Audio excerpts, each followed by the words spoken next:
Hallelujah! प्रभु जी का धन्यवाद हो। भजन संहिता 8वें अध्याय के 6वें पद से आगे जब हमने पढ़ा तो वहाँ पर लिखा हुआ है कि किस रीति से परमेश्वर ने अपने हाथों के कार्यों पर मनुष्य को प्रभुता दी, सब कुछ मनुष्य के पैरों तले कर दिया। और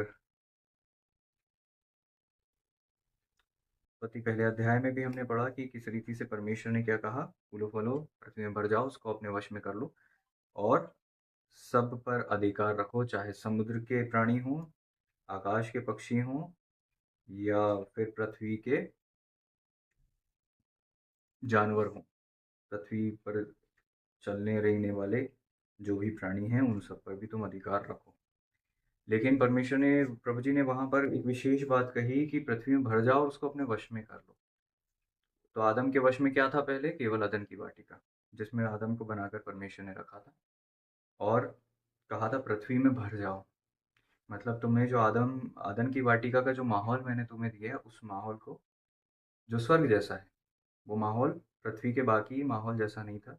पृथ्वी पर बाकी जगह वैसा नहीं था जैसा अदन की वाटिका में था। ठीक ऐसा था जैसे प्रभु जी ने प्रार्थना करना सिखाया हमें कि हे पिता, जैसे आपकी स्वर्ग में आपकी इच्छा पूरी होती है वैसे इस पृथ्वी पर भी पूरी हो। तो वो मॉडल बनाकर परमेश्वर ने, प्रभु जी ने आदम को दे दिया था, अदन की वाटिका दे दी थी, जहाँ जो अदन की वाटिका और स्वर्ग डायरेक्ट कॉन्टैक्ट में था। और अदन की वाटिका ऐसी थी जहाँ परमेश्वर सांझ को आदम से मिलने भी आया करते थे। वहाँ पर हेवनली गवर्नमेंट थी, परमेश्वर का राज्य वहाँ पर था। बट पूरी पृथ्वी पर परमेश्वर का राज्य नहीं था और आदम से कहा था कि पृथ्वी पर तुमको भरना है। जैसे तुम संतान पैदा करोगे बेसिकली, कि जब तुम पृथ्वी पर फूलोगे, फलोगे, बढ़ोगे, तो अदन की वाटिका जिसका डायमीटर एक लिमिटेड डायमीटर है, उसको तुमको बढ़ाना है, चौड़ा करना है उस वाटिका को, पूरी पृथ्वी को वाटिका जैसा बना देना है। बेसिकली पृथ्वी पर और आकाश पर और समुद्र पर, तीनों पर जो प्राणी हैं उन सब पर अधिकार भी रखना है और पृथ्वी को अपने वश में भी कर लेना है, क्योंकि इस पृथ्वी पर आदम अकेला नहीं थे।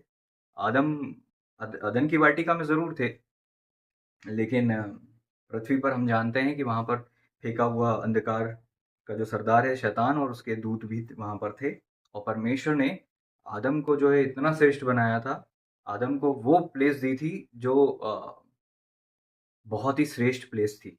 एक ऐसी सृष्टि आदम बने जो कि पृथ्वी से निकाले गए, लेकिन परमेश्वर के श्वास के द्वारा प्रभु ने अपनी इमेज और अपनी, हालेलुया, छवि में आदम को बनाया, अपनी समानता में आदम को बनाया। और शैतान को इस बात से जलन थी, शैतान को इस बात से प्रॉब्लम थी। कारण ये था कि पहली बात तो कि पहले इस पृथ्वी पर शैतान ही प्रभुता करता था, इस पृथ्वी पर वो ही था, ठीक है? वो ही सारी चीज़ों का लेन-देन किया करता था, अगर आप बाइबल जानते हैं तो।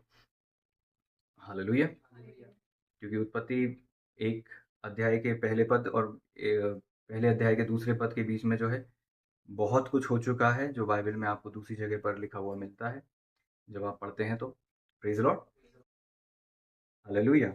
तो शैतान ने क्या कहा था कि मैं क्या कहना चाहिए, वो घमंड आ गया उसको और वो परमेश्वर की समानता में अपने आप को सोचने लगा, देखने लगा। Praise the lord! प्रभु जी आपको मुझे बचाएँ। लेकिन प्रभु जी का धन्यवाद हो, हमें इस बात की चिंता करने की आवश्यकता नहीं, क्योंकि प्रभु जी ने हमें अपने स्वरूप और अपनी समानता में ही बनाया है। तो आप अपनी वैल्यू शायद कम करते होगे, लेकिन शैतान को पता है कि आप कितने वैल्यूएबल हो परमेश्वर के लिए। क्योंकि वो प्लेस जो शैतान चाह रहा था, वो उसे नहीं मिली, लेकिन परमेश्वर ने आपको मुझे अपनी समानता में बनाया और अपने सिंहासन पर बैठने का अधिकार दिया और कहा कि तुम जो है मेरे साथ सिंहासन पर बैठकर राज करो। ये छोटी बात नहीं है, बहुत बड़ी बात है। लेकिन उस पोजीशन तक पहुंचने के लिए हमें अम, प्रभु में उतना ग्रो करना पड़ेगा, क्योंकि जब आदम और हव्वा ने फल खाया तो हम उस ग्लोरी से वंचित हो गए। सबसे पहले उनकी आत्मा में वो ग्लोरी को छोड़ दिए, ग्लोरी चली गई लाइफ से। और क्या चले गया? वस्त्र उनके जो थे वो चले गए, वो ग्लोरी के ही वस्त्र थे। तो हम सब जानते हैं वो सारी चीज़ों को, मैं वो एक्सप्लेन नहीं करना चाहता। लेकिन बेसिकली बात ये समझने की है कि शैतान इस धरती पर था और मनुष्य को कहा था कि तुमको इस पृथ्वी को अपने वश में कर लेना है। बेसिकली तुम परमेश्वर की महिमा के लिए तो बने ज़रूर हो, प्रभु के स्वरूप और समानता में ज़रूर बने हो, लेकिन इस पृथ्वी पर तुमको अपना अधिकार लेना है, इसलिए भी तुम बने हो। तो आपको ये समझना चाहिए, जब हम लोगों से पूछते हैं कि किस लिए बने, तो कोई कहता है वर्शिप करने के लिए, कोई कहता है प्रभु की इच्छा पूरी करने के लिए, कोई नहीं कहता है कि युद्ध करने के लिए, कोई नहीं कहता है कि वश में करने के लिए, कोई नहीं कहता, और वैसा कहता भी नहीं है तो वैसा जीवन भी कोई बहुत रेयर है कि कोई जीता हो। और आज यही परमेश्वर हमसे बातें करें कि हमें समझ में आए। हालेलुया। प्रभु जी ने यहाँ पर आकर, पृथ्वी पर आकर जब अपनी सेवकाई को किया तो केवल परमेश्वर प्रार्थना नहीं करी, केवल सेवा नहीं करी, लेकिन आत्मिक रीति से प्रभु जी ने एक कार्य किया, और वो बहुत ही अद्भुत कार्य प्रभु जी ने किया हमारे लिए। Praise Lord. Hallelujah. Thank you. वचन में लिखा हुआ है कि प्रधानों और अधिकारियों को का खुल्लम खुल्ला तमाशा बनाया। ये चीज़ पर हम ध्यान नहीं देते, इस चीज़ पर मोस्टली हमने बहुत ज़्यादा कुछ सुना भी नहीं होता है, और इस चीज़ पर हम जो है ज़्यादा फोकस भी नहीं करते हैं, है ना? इस चीज़ के विषय में हम खुद भी कुछ ज़्यादा विशेष ज्ञान रखते नहीं हैं, और इस चीज़ के विषय में, क्योंकि ये थोड़ा-सा हमारे आत्मिक स्तर के हिसाब से थोड़ा-सा कठिन हो जाता है हमारे लिए समझना, लेकिन फिर भी हमें उसको समझना ज़रूरी है। Praise lord. Hallelujah. Praise lord. प्रभु जी ने अंधकार को हराया, और आदम को जो करना था वो आदम क्योंकि नहीं कर पाया, तो प्रभु जी ने इस धरती पर आकर वो सारा कार्य किया जो रिडेम्पशन का काम था। आदम जहाँ से गिर गए थे, आदम को वहीं पहुँचाने के लिए प्रभु जी ने वो कार्य किया। Praise the Lord. अगर मैं आपसे पूछूँ कि प्रभु जी क्यों आए थे, तो कि हमें उद्धार मिले, हमारे पापों की क्षमा हो और हम स्वर्ग जा सकें। ये एक सीमित ज्ञान लोगों को है, और इतना ही। सुसमाचार भी जब सुनते हैं तो वो मोस्टली उनको अगर ये कहा जाता है कि प्रभु आपके लिए आए, मारे गए, गाड़े गए, तीसरे दिन जी उठे, और अगर आप विश्वास करोगे तो पाप आपके क्षमा हो जाएँगे, और जब आप सोओगे तो आप स्वर्ग जाओगे। हालेलुया। क्योंकि हमारी समझ उसके लिए वैसी है नहीं, इसीलिए प्रभु करे कि हमारी आँखों से छिलके गिरें और हमारे मन की पट्टी जो है खत्म हो, क्योंकि हम वैसा जीवन ही नहीं जीते। लॉर्ड, हम बालक की बालक रह जाते हैं। देखिए, आदम कौन थे? आदम वो थे जो शैतान को हरा सकते थे। आदम वो थे जो शैतान के वश से पृथ्वी को पूरी तरह से अकेले छुड़ा सकते थे। प्रभु जी ने उनको वो पोज़ीशन दी थी, वो पोज़ीशन में बनाया था। उस पोज़ीशन में उनको रखा था। वहाँ पर ऐसा पुरुष के रूप में वो थे कि वो बहुत बड़े अधिकारी थे। धरती से उनकी देह बनी थी, तो धरती पर भी उनका कंट्रोल था। अगर वो धरती से नहीं बनते तो फिर धरती पर उनका कंट्रोल नहीं आता। परमेश्वर ने उन्हें धरती से इसलिए बनाया था ताकि धरती पर वो ऑपरेट हो सकें। ठीक है ना? तो वो बहुत ऊँची पोज़ीशन थी जहाँ से प्रभु जी मेरी सहायता करें कि प्रभु जी मुझे वो शब्द दें, ताकि मैं वो बोल सकूँ और आपको समझ दें, ताकि आप समझ सकें और फिर आशीषित हो सकें। आमीन। Praise the Lord. Praise the Lord. मैं विश्वास करता हूँ आप ब्लेस्ड होंगे, और अगर आप अपने हृदय को खोलेंगे तो आप समझ पाएँगे। और पहले भी हमने इस बात को सीखा कि परमेश्वर की महिमा इससे होती है कि हम बहुत फल लाएँ, का फल बना रहे, और परमेश्वर की महिमा इससे होती है कि हम केवल बेचारे ना रहें, हम केवल गिड़गिड़ाते हुए ना रहें, बल्कि हम राज्य करें। और प्रभु जी ने हमें राज्य करने के लिए बनाया था, तो प्रभु जी ने परमेश्वर, आप समझिए इस बात को कि आदम को जैसा बनाया था, उस पोज़ीशन से आदम गिर गए थे, इसलिए उस पोज़ीशन में लौटाने के लिए प्रभु जी ने आदम को बनाया था। लेकिन आदम को जब हमें उद्धार मिल गया, तो प्रभु जी ने हमें उस वापस पोज़ीशन पे ले आए जहाँ पर आदम खड़े थे, हव्वा खड़ी थी, और परमेश्वर कह रहे थे कि फूलो फलो पृथ्वी में भर जाओ, उसको वश में कर लो। अभी भी पृथ्वी आपके वश में नहीं हुई है। प्रभु जी ने आपकी जो गिरी हुई अवस्था थी उसको लौटा दिया है, वापस से आपको उस पोज़ीशन में खड़ा कर दिया जहाँ पर आपको आदम थे, वहाँ पर आपको खड़ा कर दिया है। लेकिन पृथ्वी को अपने वश में करने का काम परमेश्वर का पहले भी नहीं था और अभी भी नहीं है। प्रॉब्लम ये है कि जो प्रभु जी का काम नहीं है, वो हम प्रभु जी से उम्मीद करते हैं कि करेंगे, और जो प्रभु जी का काम नहीं है, प्रभु जी वो आपसे उम्मीद करते हैं कि आप करेंगे। तो आप प्रभु जी से उम्मीद कर रहे हैं, प्रभु जी आपसे उम्मीद कर रहे हैं। बहुत कम है इस धरती पर जो इस बात को समझ जाते हैं, फिर उनका जीवन जो है बहुत आशीषित होता है, बहुत अलौकिक होता है। लेकिन वो बहुत कम लोग होते हैं। बहुत कम लोग होते हैं इस धरती पर जो ऐसा जीवन जी पाते हैं, जैसा जीवन आदम को जीना था। जैसा जिस पोज़ीशन पे परमेश्वर ने आदम को बनाया था। परमेश्वर के पुत्र के रूप में प्रकट होकर परमेश्वर की महिमा करने वाला जो जीवन था, बहुत, बहुत मुश्किल है। हुँ? बहुत कम लोग दिखाई देते हैं। इतने कम कि आप कल्पना भी नहीं कर सकते। बहुत कम हैं ऐसे लोग। जैसे इज़राइलियों के उस टाइम में जब इज़राइली मिस्र में थे, वहाँ पर एक ऐसे दास थे जो उस पोटेंशियल में पहुँच रहे थे और पहुँच गए थे और वो ऑपरेट हो रहे थे, जिससे परमेश्वर की महिमा हो रही थी, जिनका नाम मूसा था। हम एलिय्याह जी को ऑपरेट होता हुआ देखते हैं, हम हनोक जी को देखते हैं चलता हुआ, हम देखते हैं एलीशा, हम देखते हैं यशायाह, हम देखते हैं परमेश्वर के और भी अभिषिक्त दास हुए, जिन्हें परमेश्वर ने अद्भुत रीति से इस्तेमाल किया। ये वो लोग थे जो उस पोज़ीशन उसकी झलक इनकी लाइफ़ में दिखी। उसका उसका वो पोज़ीशन जिसमें परमेश्वर ने उनको रखा था, उसमें ये लोग थोड़ा-थोड़ा हमें ऑपरेट होते हुए दिखते हैं या फिर अधिक ऑपरेट होते हुए हमें कई बार दिखते हैं। एलिय्याह बोलते हैं कि मेरे बिना कहे वर्षा नहीं होगी। हुँ, और मूसा छड़ी उठाते हैं और पानी 2 भाग हो जाता है और समुद्र जो लाल समुद्र है, सोचकर देखिए कितना गहरा होता है समुद्र, जब उसकी दीवार खड़ी हुई होगी तो कितनी बड़ी गहरी हुई होगी और अद्भुत रीति से परमेश्वर ने कार्य किया होगा। हुँ? तो ये वो लोग थे जहाँ पर वो परमेश्वर की दुहाई दे रहे थे, परमेश्वर ने कहा तुम मूसा मेरी दुहाई क्यों दे रहे हो? छड़ी है तुम्हारे पास उठाओ, तुम वो कार्य करो, है ना? चट्टान से कहो चट्टान तुम्हें पानी दे देगी।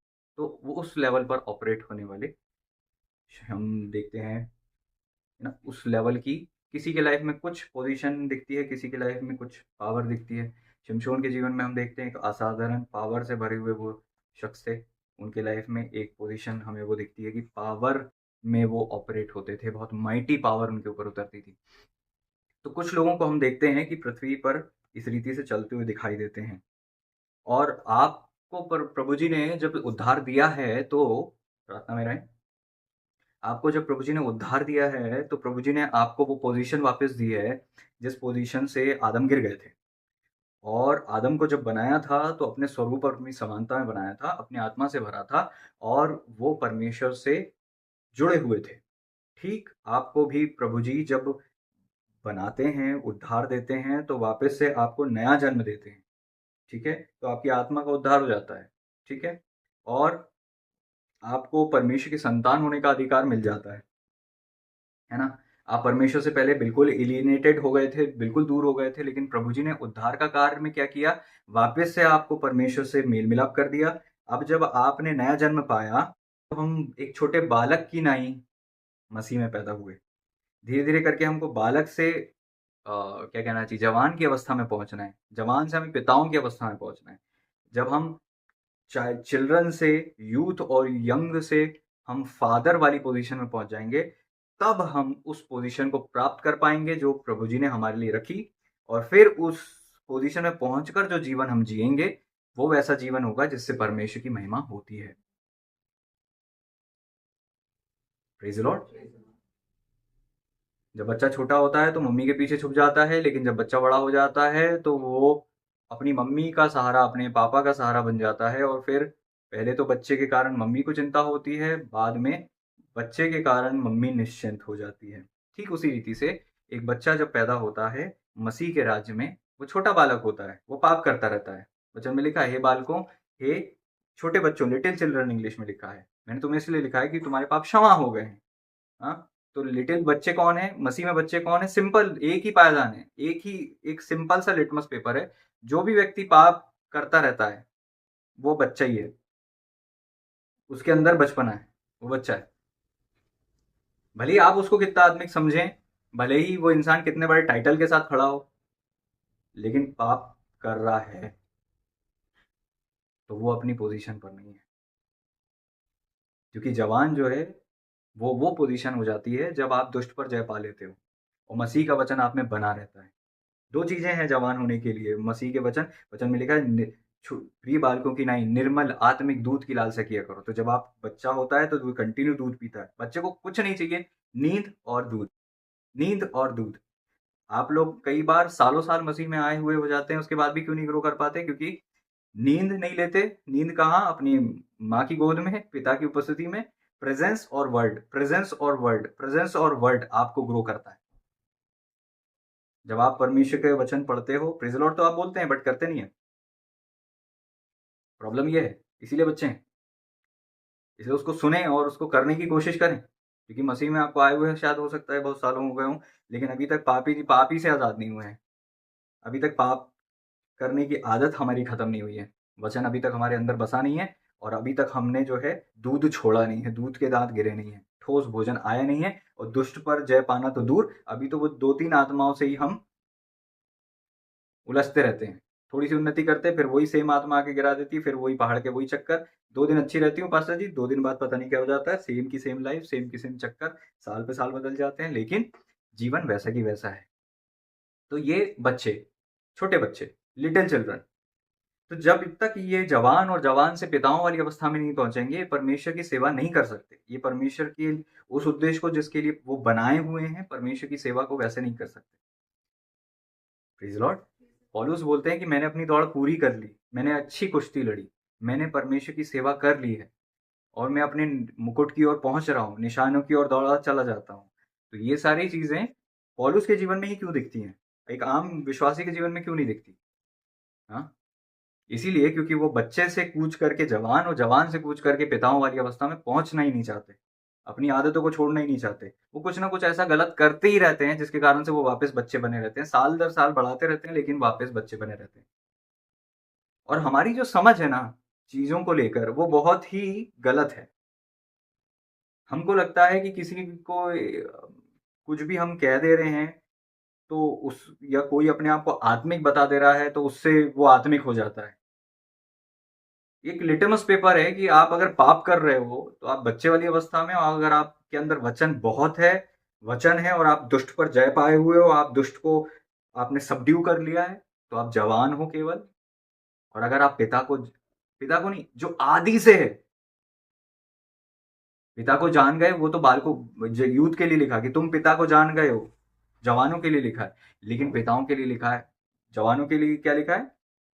कि तुम पिता को जान गए हो।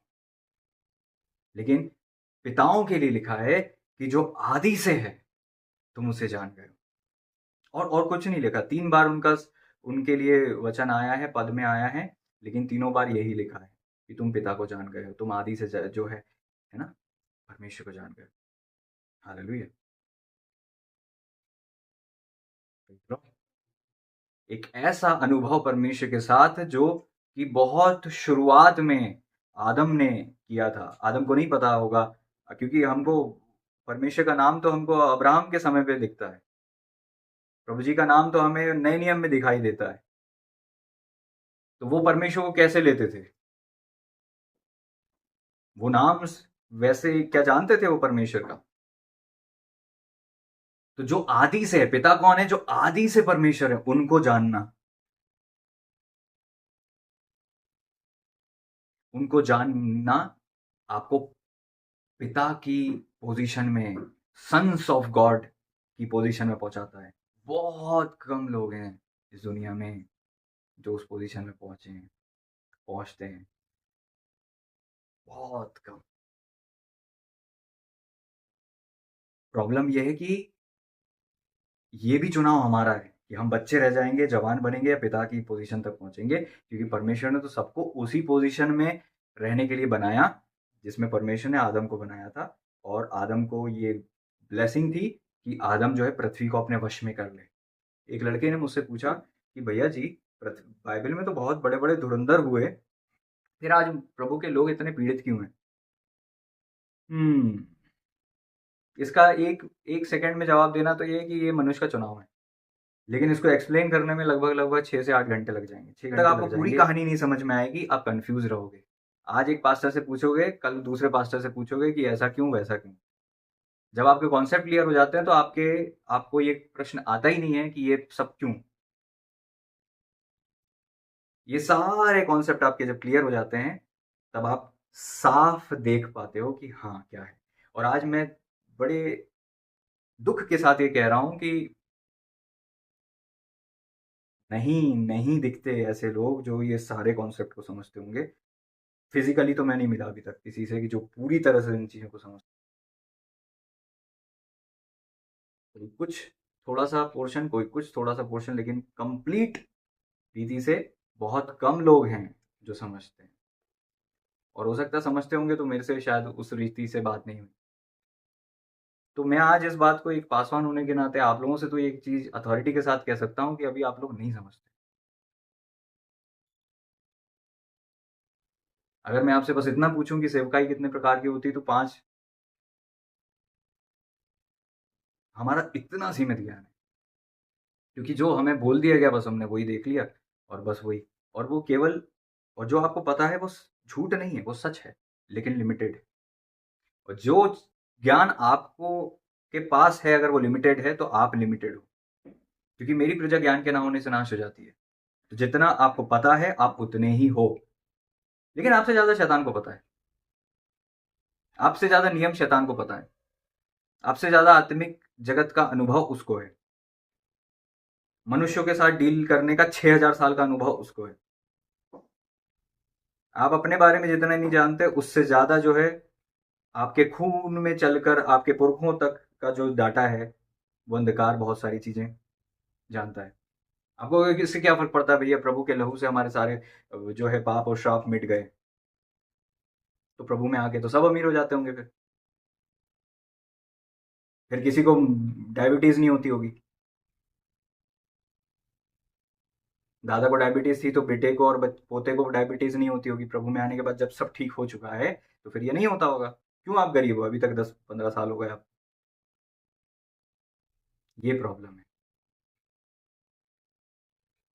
और हम बस ये फेथ करके चल देते हैं कि सब कुछ ठीक होगा, और होता नहीं है, और होगा भी नहीं। ऐसे नहीं होता ठीक, कुछ भी ऐसा ठीक नहीं होता। Praise the Lord। प्रभु जी ने सब कुछ कर दिया, फिर भी प्रभु के लोग पीड़ित क्यों हैं? और उसका कारण प्रभु जी नहीं हो सकते। उसका कारण केवल और केवल वो इंसान है, वो मनुष्य है, जिसके कारण से आज पृथ्वी पर जो चीज दिखाई देती है वो दिखाई देती है। प्रभु जी आपकी मेरी सहायता करें। तो प्रभु जी को ब्लेम देना बंद करें आज से। प्रभु जी को ये चीज बोलना बंद करें कि प्रभु जी ऐसा क्यों वैसा क्यों। एक माँ अपने बच्चे को जन्म देती है, जब बिगड़ जाता है तो कहती है कि, और उसमें बुराई नहीं है और ना मैं किसी को क्रिटिसाइज कर रहा हूँ, लेकिन अपनी समझ को थोड़ा सा खोल दो आज, ये कोशिश है। प्रभु जी आपकी सहायता करें। जो बच्चा आपको प्रभु ने दिया, बाद में कहते हो कि यार प्रभु ये बिगड़ गया है, आप ही सुधार सकते हो अब तो। वाह, तुम्हारे पेट से निकला, तुमने उसे जन्म दिया, तुमने उसको पाला, तुमने उसको बिगाड़ दिया, उसके बाद तुम कह रहे हो अब तो आप ही सुधार सकते हो। बिल्कुल सच है कि आप प्रभु ही सुधार सकते हो, तुम्हारे हाथ से निकल गया, लेकिन तुमने निकलने दिया उसको। जब वो निकल रहा था, वो निकल गया, तब तुम्हें नहीं पता था कि वो तुम्हारे हाथ से निकल रहा है। और जब वो निकल के पक्का हो गया, तब तुमने बोला ओ, तब नींद खुलती है कि अरे ये क्या हो गया, ये तो हाथ से निकल गया, अब तो मेरी नहीं सुनता। फिर प्रभु जी से बोलते कि प्रभु जी आप उसे सुधारिए। हमको थोड़ी सोचना चाहिए इस बात के बारे में कि क्या प्रभु जी को ये देखकर अच्छा लगता होगा कि जो कार्य प्रभु जी ने हमें करने को दिया है, हम गिड़गिड़ा के वो उल्टा प्रभु जी से बोल रहे हैं कि अब आप करिए। प्रभु ये पत्नी आपने दी, इसको आप सुधार दीजिए। प्रभु ये पति को आप सुधार दीजिए। प्रभु जी ने किस पोजीशन में हमें रखा और हम किस पोजीशन में आके दुआ कर रहे हैं और कहाँ की किस लेवल की बात कर रहे हैं। और मैं एक सेवक होने के नाते अपनी आंखों से भी देखता हूँ लोगों को बिगड़ते हुए। मैंने अपनी आंखों के सामने लोगों की शादी होते हुए देखी, मैंने अपनी आंखों के सामने उनकी शादी फेल होते हुए देखी, मैंने उनको देख भी रहा हूँ कि क्या गलत वो कर रहे हैं जिसके कारण से उनका भविष्य खराब होने वाला है, और ये उन्हीं का चुनाव है। भविष्य में वो क्या रोकर दुआ करेंगे ये भी पता है। क्यों? क्योंकि वो आज कहाँ से जा रहे हैं, किस गली से जा रहे हैं, तो वो किस गली में पहुंचेंगे ये पता है। प्रॉब्लम ये है कि उनको नहीं पता, क्योंकि वो ये विश्वास करते हैं कि हमारे साथ सब अच्छा होगा। कुछ अच्छा नहीं होगा, ऐसा नहीं होता अच्छा। आज आप उस दौर में नहीं है जहां पर लोग ये उम्मीद करें कि दुनिया बड़ी अच्छी होगी। ना, विनाश का पुत्र आने ही वाला है, गड़बड़ी हो रही है, बहुत कुछ हो रहा है, वर्ल्ड वार होने वाला है, बहुत खतरनाक स्थिति बन रही है। अगर आप प्रिपेयर नहीं रहे तो आप मूर्ख कुंवारियों में आ जाओगे, और मूर्ख कुंवारियां रैप्चर में गई नहीं सर, सिंपल है। कौन है मूर्ख कुंवारी? जिनके पास अभी प्रेजेंट में तेल नहीं है कि वो स्वर्ग जा सके, रैप्चर हो सके। अब आपके पास तेल है क्या? आप विश्वासी तो हो, बट आपके पास तेल है क्या? इतनी आपके पास अभी वो अनॉइंटिंग और वो तेल और वो उपस्थिति है क्या कि जब प्रभु आ जाएं आप तुरंत आत्मा में उठा लिए जाओ? हमारे पास तो इतना ही तेल नहीं है कि हम अपने चारों तरफ के माहौल की सेंसिटिविटी प्राप्त कर लें। प्रभु जी के प्रति सेंसिटिविटी होने की तो बहुत अलग बात है। इतने ही सेंसिटिव नहीं है कि हम अपनी परिस्थितियों को जो है सेंस कर लें कि हो क्या रहा हमारे साथ।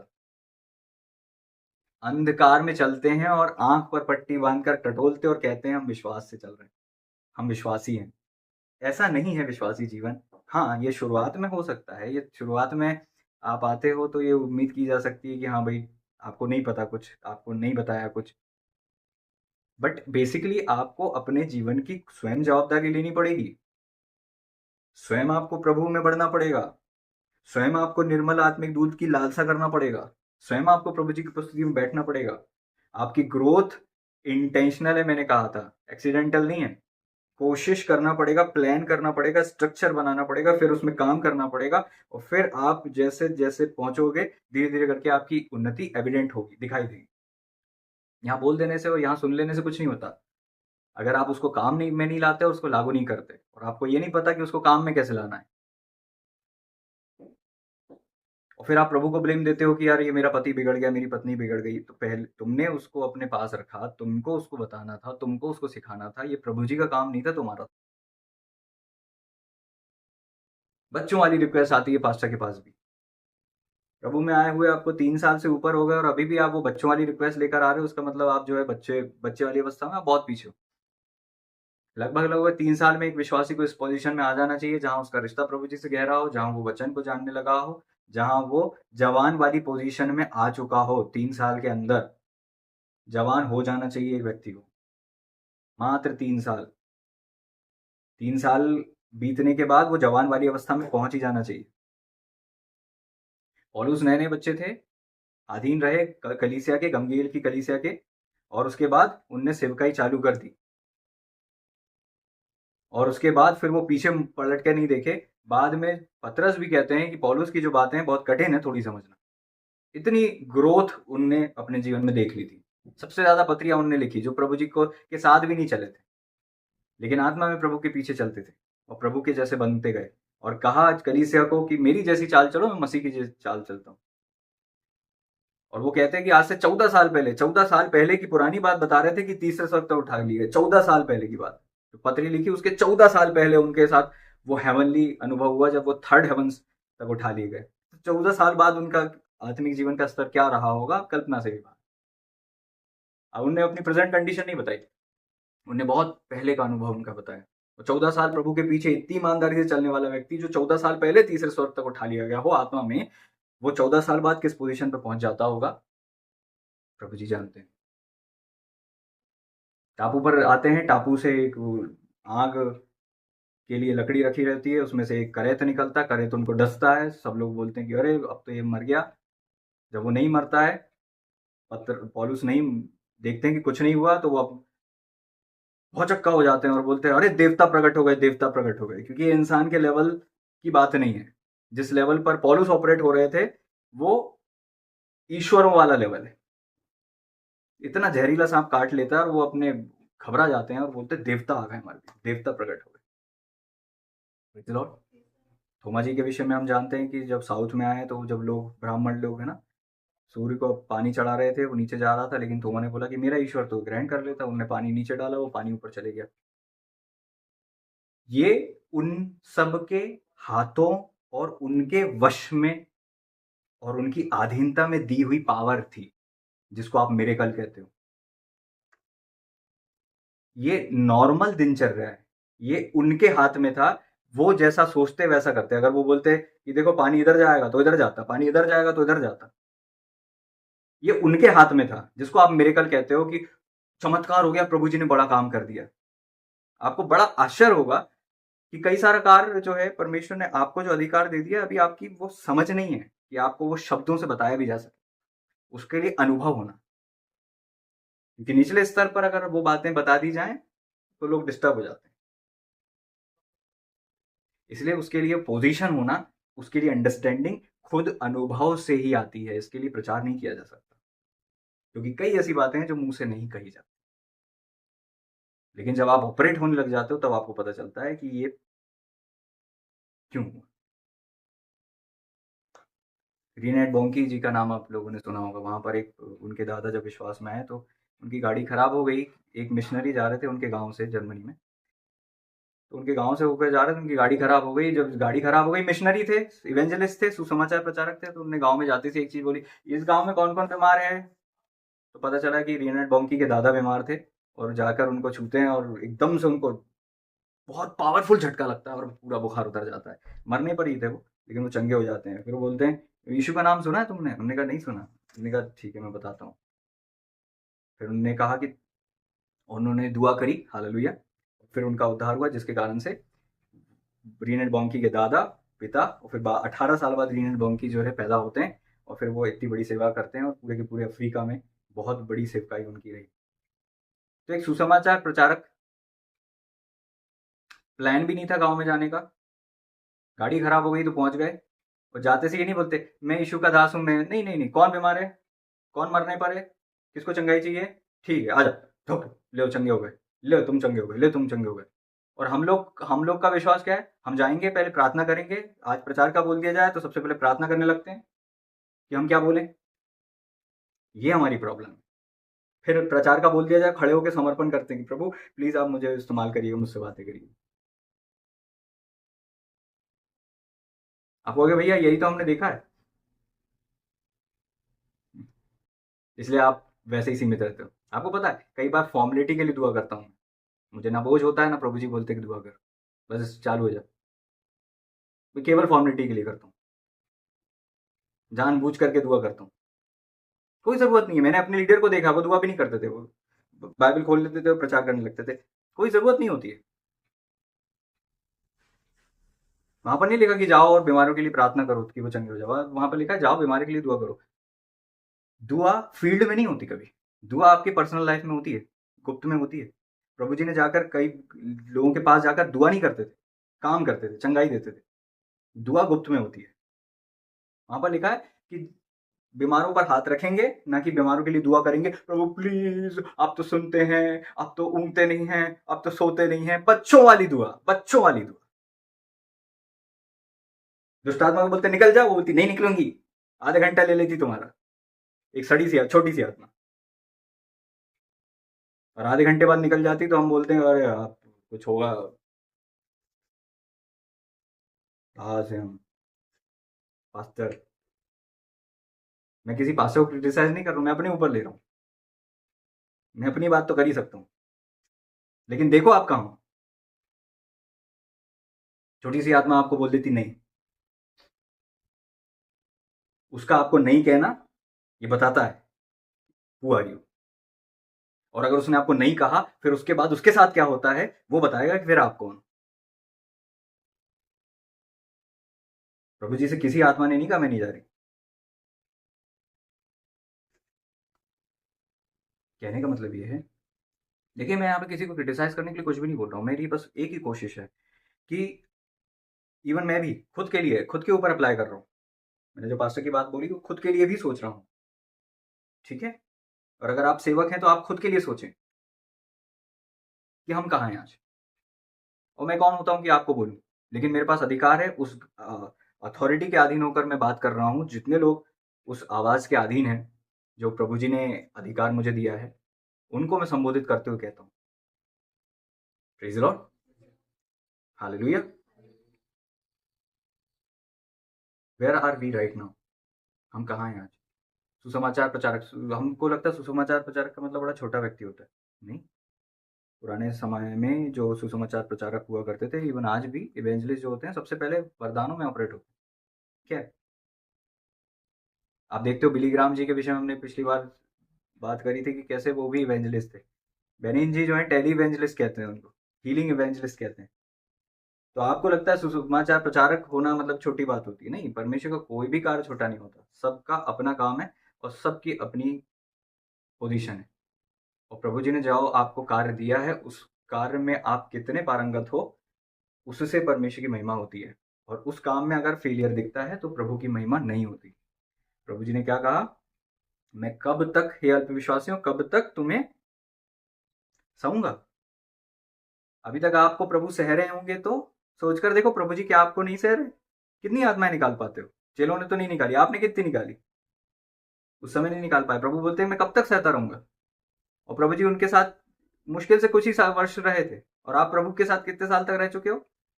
आप दावा करते हो मैं 10 साल से विश्वासी हूं, और विश्वासी होने का चिन्ह आपके जीवन में कहाँ है? वो लोग रोड चलते हुए काम करते थे, आप तो वेट करते हो कि आपके चर्च में लोग आए तब आप काम करो। एक विश्वासी ऑपरेटर चर्च के अंदर नहीं, चर्च के बाहर भी होता है, मॉल में भी होता है, कहीं भी वो जाए वो ऑपरेट होता है। वो हमेशा परमेश्वर के गुण को बताता है।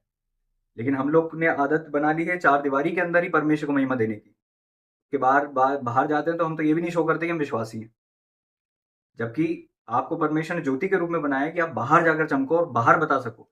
यहाँ तो आप केवल फेलोशिप के लिए आते हो, यहाँ केवल आप भोजन खाने के लिए आते हो, थोड़ी संगति करने के लिए आते हो कि प्रभु आप सामूहिक रूप से आपसे क्या बात कर रहे हैं। लेकिन उस वो तो इंपॉर्टेंट है ही है, उससे ज्यादा इंपॉर्टेंट या उसके साथ साथ ये भी बहुत इंपॉर्टेंट है कि आपका रिश्ता प्रभु जी के साथ कैसा क्या है, और आपकी सेवकाई क्या है जो आप प्रतिदिन प्रभु जी की करते हो।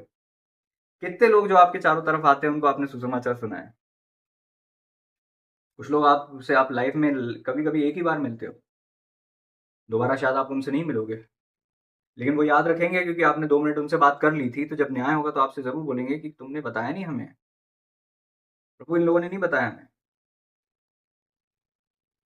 प्रभु हमें सह रहे हैं, वेट कर रहे हैं, उम्मीद कर रहे हैं। मैं जब कुछ लोगों के लिए दुआ करता हूँ तब मुझे प्रकट होता है कि आज ये इतने पीछे हैं इसलिए रो रहे हैं। उन पर दया आने की बजाय उन क्या बताऊं मैं आप।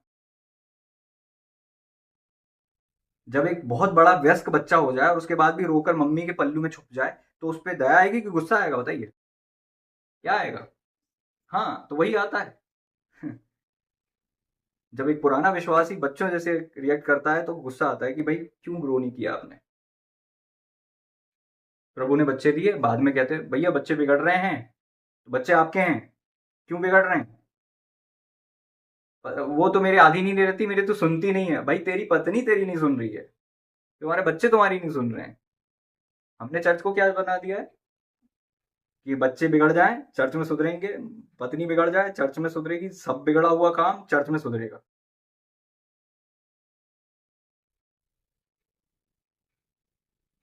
पास्टर को हम काम करने के लिए बस ये एक आत्मिक शख्स है, बस ये पास्टर जी कार्य करते रहे, हम बच्चे बने रहेंगे, सालों साल यही चलता रहेगा। कभी ये बीमार पड़ेगा तो ठीक होगा, कभी ये फेल हो जाएगा तो फिर पास होगा, कभी ये बिगड़ेगी तो इसको अधीन करना है। पास्टर का काम है।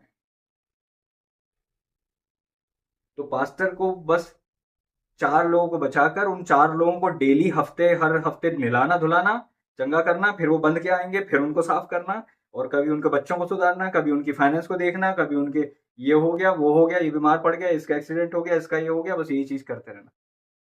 रियल असाइनमेंट पूरा करने की बजाय इन्हीं चीजों में पूरा का पूरा हफ्ता बिजी रखना।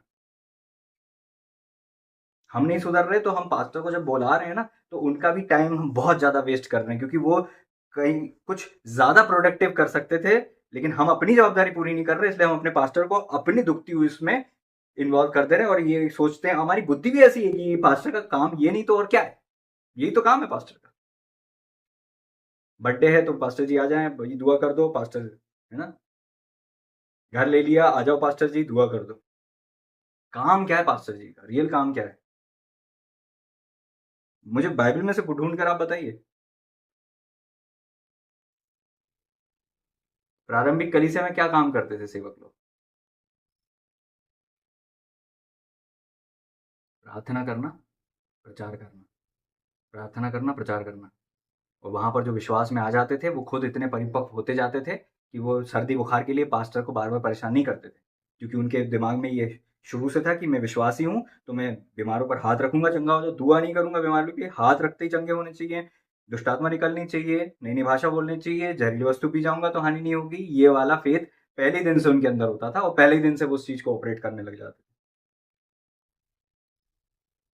तो पास्टर्स के पास बीमारी के लिए नहीं आते थे, वहां पर लिखा यदि तुम में कोई रोगी हो, यदि, आज तो चलो भैया जितने भी बीमार हैं आ जाओ, क्योंकि होंगे ही, कोई ना कोई से पूछ ही लो, आज सर पेट दर्द ये वो कुछ ना कुछ हो ही रहा होगा। वहां पर लिखा है यदि तुम में कोई रोगी हो, अगर मिलता है, मिल जाए कोई, तो तेल लगा के उसके लिए दुआ करवा लेना। यदि, कंडीशनल, इफ।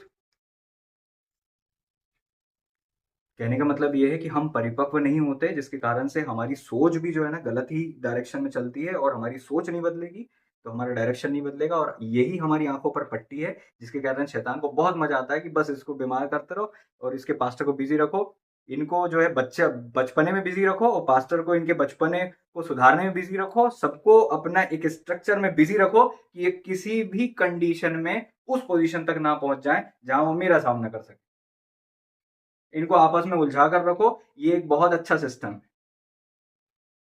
इनकी एनर्जी को इन्हीं के इन्हीं में उलझा कर रखो, एक ऐसा सिस्टम उसने बना दिया। आपके पास्टर की एनर्जी को वो 4 लोगों में ही पास्टर पूरे हफ्ते भर देंगे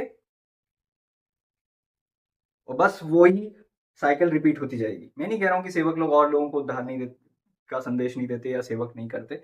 मैं बता रहा हूं कि देखो वो शैतान कितनी चालाकी से इस सिस्टम को बनाता है कि आप बच्चे बने रहो और आपके पास्टर पर आप डिपेंड रहो। कन्वेंशन मीटिंग होती, ले दे के सारी भीड़ पहुंच जाती है, हमारे लिए दुआ करो। विश्वासी कितने साल पुराने हो, अगर आप 3 साल से ऊपर के विश्वासी और आप पहुंच रहे हो तो बहुत बड़ा कारण होना चाहिए, नहीं तो कोई ऐसा कारण होना चाहिए जो आप नहीं सॉल्व कर सकते और आपकी लीडरशिप भी नहीं सॉल्व कर पा रही, आसपास की जितने पास्टर्स हैं, आपके आसपास के आपके हेड हैं, लीडर हैं, वो भी सॉल्व नहीं कर पा रहे, तब जाके आप पहुंचते हो कि हमारे लिए दुआ करो। आज तो भेड़ बकरी की तरह हम चलते थे, कोई भी पासवान आए और दीजिए हमारे लिए दुआ करिए। इतनी प्रॉब्लम है हमें। प्रॉब्लम ये है कि हम बच्चे हैं अभी तक। वो बीमार क्यों पड़ते हैं? क्योंकि हम पाप करते हैं। जब आप पाप करोगे बीमार पड़ोगे, जब आप गलती करोगे तभी। आप बीमार नहीं पड़ सकते अगर पाप नहीं किया आपने कोई सा। शैतान आपसे कोई ना कोई गलती करवाता है तब आपको बीमार कर सकता है, नहीं तो नहीं कर सकता। वो बिना अधिकार के कुछ नहीं कर सकता। प्रभु यीशु कभी बीमार नहीं पड़े क्योंकि उनने कभी पाप नहीं किया। किसी भी प्रकार की बीमारी किसी न किसी रास्ते से घुसती है और वो रास्ता केवल पाप है। एक बात याद रखो, शैतान आपका कुछ नहीं बिगाड़ सकता अगर आपने पाप करना छोड़ दिया तो। कुछ नहीं बिगाड़ सकता अगर आपने पाप करना छोड़ दिया तो। अगर आपने पाप करना छोड़ दिया, आप कभी ऊपर नीचे नहीं जाओगे, हमेशा ऊपर ही उठोगे अगर आपने पाप करना छोड़ दिया। सबसे बड़ी प्रॉब्लम आपकी क्या है पता है? ये मेजोरिटी में सब लोगों की पाप करते हैं और पाप की मजदूरी मृत्यु है, और मृत्यु का जो द्वार है वो बीमारी है, तकलीफ है, टेंशन है, ईर्ष्या है।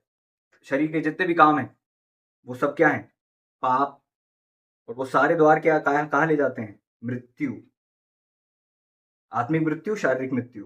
पहले प्रभु से दूरी, आत्मिक मृत्यु, शारीरिक मृत्यु, हम जानते ही। तो अगर आप पाप नहीं छोड़ रहे हो तो आप बच्चे हो, और जब आप पाप नहीं छोड़ रहे हो, फिर विश्वासी भी हो, फिर पास्टर के भी अधीन हो, अच्छा खासा बिजी कर रखा है आपने सबको। अच्छा खासा स्ट्रेस भी देते हो आप अपने पास्टर को, क्योंकि वो सालों से देख रहे हैं कि यार ये लोग अभी वो उसी चक्कर में, ये उन्नति नहीं करते, ये ग्रोथ ही नहीं करते, ये वहीं की वहीं है। हमारी ग्रोथ ही नहीं दिखती। कारण क्या है? क्योंकि हम बच्चे हैं। अगर आप वयस्क बन जाओगे तो शैतान से आप विजय प्राप्त कर लोगे, वचन आप में बना रहेगा, तो आप छोटी-मोटी ऐसे तो जाओगे ही नहीं पास्टर जी के पास कि हमारी ये समस्या, वो समस्या। मैं नहीं बोल रहा हूँ कि पास्टर के पास मत जाओ, बच्चे हो तो जाना ही पड़ेगा। लेकिन ग्रो कर जाओगे तो फिर ज़रूरत नहीं होगी। क्या तब अधीनता से बाहर निकल जाओगे, फिर आप अपनी अकेले पौलुस इतने आदमी थे, उसके बाद भी अधीनता में आ गए थे। अधीनता में तो स्वर्ग का राज अधीनता में ही चलता है, तो आपको अधीन तो हमेशा रहना पड़ेगा। आज आपसे अधीन रहना आसान क्यों है पता है? क्योंकि आप खुद अकेले कुछ कर भी नहीं सकते, तब आपके लिए अधीन होना आसान है। लेकिन जब आप व्यस्क बन जाते हो, फिर अधीनता को आपको ओढ़ना एक बड़ी बात होती है, क्योंकि आप खुद ऑपरेट हो रहे होते हो, आपको खुद पता है, आपको खुद पता है। भविष्यवक्ताओं के चेलों की सहायता की जरूरत नहीं है, ना आपको अपने लीडर से पूछना है कि उनके साथ क्या होने वाला है, आपको खुद सब कुछ पता है। उसके बाद भी आप अधीनता में चलते हो और बहुत हम्बली होकर रिएक्ट करते हो। Praise Lord. दुआ करते हैं कि प्रभु जी आपसे बातें करें और सुनने वाले सभी लोगों से प्रभु जी बातें करें। उसने उस अपने हाथों के कारणों पर उसे प्रभुता दी, सब कुछ पे प्रभुता है। जब आपको प्रभुता है तो फिर पानी आप नीचे डालोगे तो ऊपर जाए, ये आपके हाथ में है। इसको मिरेकल नहीं कहते। जिसको आज आप मिरेकल कहते हो ना, वो एक दिनचर्या होती है।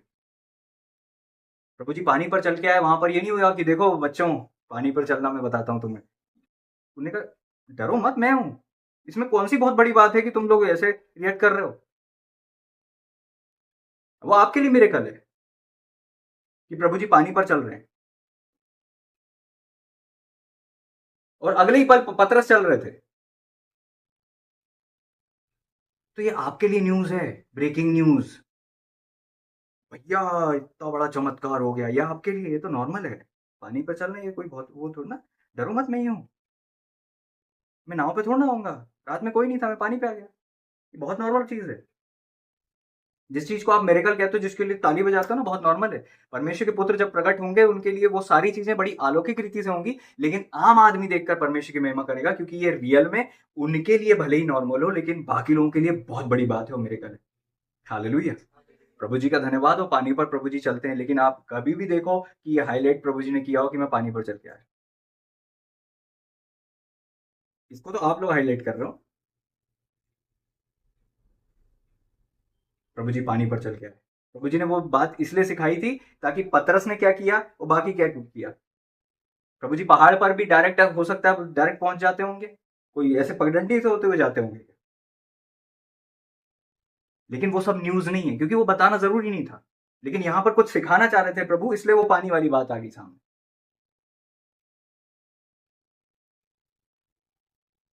Praise Lord. और तो उनका विश्वास बढ़ाना चाह रहे थे प्रभु जी। नाव में तूफान आया, प्रभु जी क्यों सो रहे हैं? क्या प्रभु जी को नहीं पता कि तूफान आ रहा है? प्रभु जी फिर भी क्यों सो रहे हैं? वेट कर रहे हैं कि इनने जो ट्यूशन लिए मेरे से, उसका होमवर्क जो है कंप्लीट करें, अभी ये पानी को आज्ञा दें। लेकिन वो तो घबरा रहे थे। उनको लग रहा था बस हमारा जो सामान्य ज्ञान है, चप्पू से उसको सेना, उसको चलाना, बस वही करते हैं। और फिर प्रभु को उठा के, प्रभु आपको चिंता नहीं है, हम डूबे जा रहे हैं। आज हम भी ये बोलते, प्रभु कितना टाइम हो गया, बीमारी चाहिए नहीं रही। कितना टाइम हो गया, बीमारी जा ही नहीं रही। तेरी हाथ से जाएगी। तूने करा ली सब जगह दुआ, अब बैठ जा, अब ग्रो कर। कई बार कुछ बीमारियां किसी से भी दुआ करा लो जाती नहीं, जब तक आप उसको नहीं रोक दो, जब तक आप उसको काम में आप उसको ठिकाने ना लगाओ। प्रेज लो। हमको कोई समस्या आ गई और हम सीधे बोलते हैं कि इसका निवारण दे दो प्रभु, फटाक से। दर्द हो रहा है, प्रभु आप ठीक कर दो। हमको तुरंत हर चीज से आजादी चाहिए। छोटा बच्चा होता है ना, ताता लग गई मम्मी, तुरंत ठीक कर दो।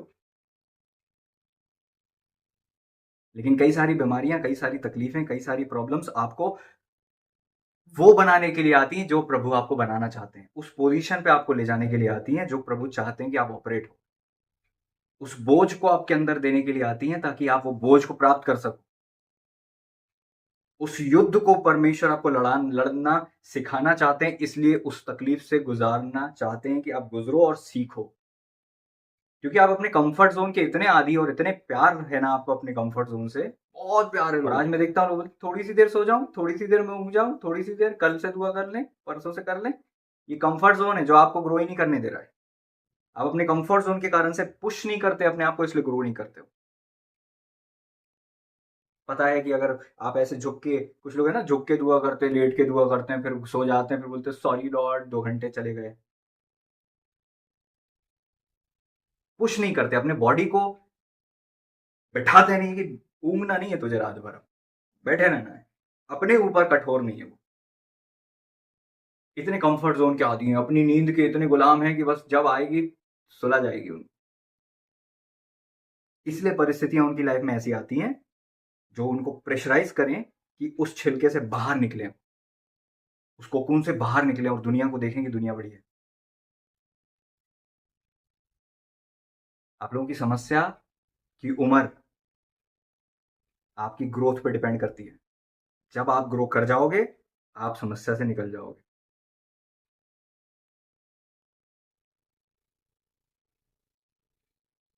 जब आप पावरफुल हो जाओगे उस जुए को अपने ऊपर से तोड़ दोगे। एसाव के लिए क्या था, यही तो था ना। इज़राइल आशीषित कब तक नहीं हुए, जब तक उनने परमेश्वर के दूत से लड़ाई नहीं करी। अगर आप नहीं लड़ोगे, अगर आप उसमें नहीं करोगे तो आप ग्रो नहीं कर सकते मेरे फ्रेंड। आपके हाथों में, इस धरती पर जो कुछ होता है मनुष्य के हाथों में।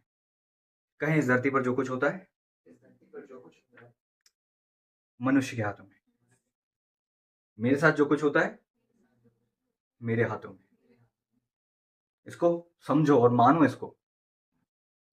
ये मत सोचो कि प्रभु जी के हाथों में, नहीं, तुम्हारे हाथ में। आज आप कितने गरीब हो ये आपके हाथों में है। अगर मैं पूछूं कि कैसे निकलोगे तो आप बोलोगे दुआ करने से। बस ये दुआ करेंगे, फास्टिंग करेंगे, नहीं। आप बोलोगे काम करेंगे, मेहनत करेंगे, तो वचन में लिखा है धनी होने के लिए परिश्रम मत करना। धन परिश्रम का रिजल्ट ही नहीं है। परिश्रम से कोई धनी नहीं हुआ आज तक। मेहनत करके किसी के पास पैसा नहीं आया आज तक। धनी होने के लिए मेहनत करना ही नहीं वचन कहता है। कुछ लोग लगे हुए हैं कि मेहनत कर लेने कुछ हो जाएगा, कुछ नहीं होगा। आप श्राप के बाद वाला जीवन जीने की कोशिश मत करो कि मेहनत करेंगे, खून पसीने की रोटी खाएंगे। प्रभु जी ने आपको ब्लेस कर दिया है, बस आपको ब्लेसिंग में ऑपरेट होना है। धनी होने के लिए वचन में साफ लिखा है परिश्रम नहीं करना। Praise the Lord. मेहनत से धनी नहीं होते, नहीं होते। मेहनत आपको धनी नहीं बनाती कभी। सिंपल है। तो आपको पता होना चाहिए कि मेहनत धनी होने के लिए क्या करना है। Praise the Lord. समझ रहे हैं इस बात? चंगा होने के लिए आपको क्या करना है आपको पता होना चाहिए। आपकी बीमारी जो आपको परेशान कर रही है उससे निकलने के लिए आपको क्या करना है आपको पता होना चाहिए। Praise the lord. हालेलुया। इस धरती पर जो कुछ होता है मनुष्य के हाथों में है। जो मनुष्य चाहता है, निर्णय लेता है, वही होता है। आपके साथ वही हो रहा है जो आप चाहते हो। ये मैं तो नहीं चाहती, तो फिर आपने अनुमति दी होगी। भैया मुझे नहीं पता, तो आप ज्ञान के ना होने से नाश हो रहे हो। भैया कैसे प्राप्त करूं? वचन में लिखा हुआ है कि परमेश्वर, गुप्त बातें परमेश्वर की हैं, लेकिन जो प्रकट हैं वो हमारे और हमारे वंश के लिए हैं। साफ लिखा है प्रभु जी के वचन में कि परमेश्वर का भय मानना is the beginning of knowledge. प्रभु का भय ज्ञान की शुरुआत है, बिगिनिंग ऑफ नॉलेज। तो अगर आपको ज्ञानी होना है तो सबसे पहले परमेश्वर का भय मानना चालू करना पड़ेगा। अगर मैं आज आपसे पूछूं कि ज्ञान क्या है, तो आप बोलोगे कि किसी भी चीज, वस्तु या किसी भी प्रकार की कोई इंफॉर्मेशन, किसी भी प्रकार की इंफॉर्मेशन जो हमें प्राप्त होती है वो ज्ञान है। लेकिन नहीं, ज्ञान केवल इतना सीमित नहीं है कि इंफॉर्मेशन। तो हमको परमेश्वर का भय मानना है ताकि ज्ञान हमें मिले। और जब आप ज्ञान में बढ़ते हो तो आप जीवन के लेवल में ऊपर जाते जाते हो। और आपको पता है इस दुनिया की सबसे महंगी चीज जो है ज्ञान है। सबसे महंगी चीज ज्ञान है। इंग्लिश में लिखा हुआ है buy truth sell it not. सत्य को मोल ले, उसको बेचना नहीं। मतलब तुम बेच सकते हो। कुछ लोगों ने अपने सत्य बेच दिया, अपना सत्य खो दिया। जिस सत्य को परमेश्वर ने उनको पहले दिया था वो सत्य में नहीं चलते, क्योंकि सत्य एक कमोडिटी है। सत्य एक धन है, एक धन है। उसको आपने बेच दिया, सेल कर दिया, सौदा कर दिया। कोई ले गया आपका सत्य। लेकिन परमेश्वर का वचन कहता है कि buy truth sell it not. मतलब उसको खरीद। तो कई चीजें आपको लगती पक्की पकाई मिल जाएंगी, बस बैठेंगे चर्च में, छत में आएंगे, छत के, है ना, चर्च में आ जाएंगे और बस उसके बाद हमें ज्ञान परोसा मिलेगा और बस। अब उतना ही तो पता है आपको जितना आपने सुना है। आपको क्या नया पता है? चलिए हाथ ऊंचा करिए, कुछ आपको नया पता है जो आपके पास्टर को नहीं पता। हाथ ऊंचा करिए। दाऊद तो कहते हैं कि मैं अपने गुरुओं से अधिक बुद्धिमान हो गया हूं। आपको कुछ ऐसा पता हो जो आपने अपने लीडर से बाहर सीखा है। लीडर ने कभी नहीं सिखाया लेकिन आप सीख गए। हाथ ऊंचा करिए। लीडर ने वो चीज कभी नहीं सिखाई लेकिन आप सीख गए। हाथ ऊंचा करिए। देख रहे हैं, आप उतने ही लिमिटेड हो जितना आपको बोला गया है। तो ज्ञान जो है इंफॉर्मेशन नहीं है। बड़ा दुख हुआ मुझे कि यार लोग हाथ खड़ा नहीं कर पाए कि हम कुछ एक्स्ट्रा जानते हैं जो हमारे पास्टर नहीं जानते, पहली चीज। और दूसरी चीज, चलो पास्टर जानते भी हों लेकिन पास्टर के द्वारा कुछ नहीं मिला, ऐसा कुछ उनने सीख लिया जो पास्टर के द्वारा उनको नहीं मिला, उसमें भी हाथ ऊँचा नहीं। तो इसका मतलब ये कि हम इतने लिमिटेड हैं कि हमको जो बोला जाएगा वही सुनेंगे, वही सीखेंगे और उसी के हिसाब से चलेंगे। इसका मतलब हमने जो मोस्टली सीखा है वो चर्च में बैठ के ही सीखा है, पर्सनली नहीं। कुछ अद्भुत अलौकिक ज्ञान हमने पर्सनली कभी सीख ही नहीं पाए,